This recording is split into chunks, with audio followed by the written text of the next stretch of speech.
D'abord, je vais dire que les albinos sont stigmatisés.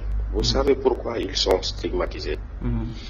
Parce que quand on est natif d'un pays et que dans ce pays, l'accès, le droit à l'éducation n'est pas favorisé, le droit à la santé n'est pas favorisé. Vous savez que quand on est dans la catégorie des personnes vivant avec un handicap, il y a des préalables et des dispositifs qui doivent être pris par le système. Le système, c'est le gouvernement.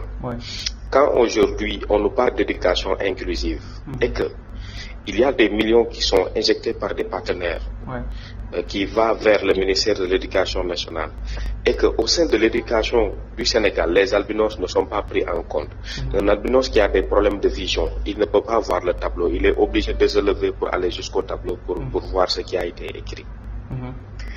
L'albinos n'a pas ce dispositif-là à l'école et que les enseignants ne sont pas formés à recevoir une personne vivant avec l'albinisme dans la classe. Souvent, nous sommes confrontés même avec des enseignants qui refusent même d'enseigner un enfant albinos à l'école.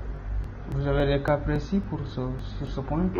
Vous avez des expériences Oui, on a des expériences partout. On a des expériences des albinos qui ont renoncé, même le jour de l'examen, ils ont renoncé à l'examen parce que les polycopes n'ont pas été prévus pour des albinos parce que les écritures sont tellement minces, parce que les gens veulent comment dirais-je, économiser du papier sans tenir compte qu'il y a des personnes qui ne voient pas, donc les malvoyants comme les albinos. Donc, on doit les prendre en compte sur la production du papier qui est présenté. C'est-à-dire que dans les pays anglophones, on dit le large print.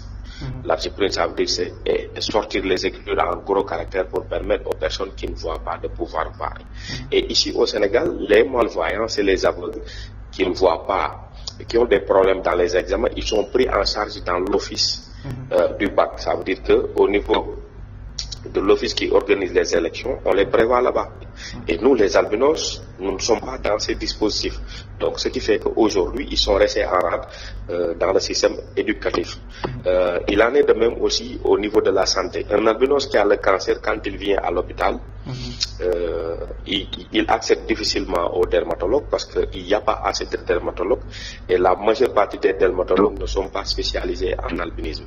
Donc, qu'est-ce qui se passe? Quand il vient à l'hôpital et qu'on voit qu'il a un cancer, au lieu de l'aider, au lieu de le soigner, on lui donne un rendez-vous espacé jusqu'à ce qu'il décède.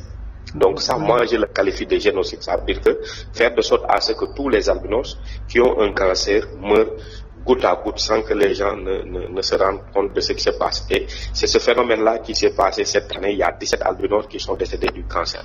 La situation du Sénégal est différente de ce qui se passe en Tanzanie.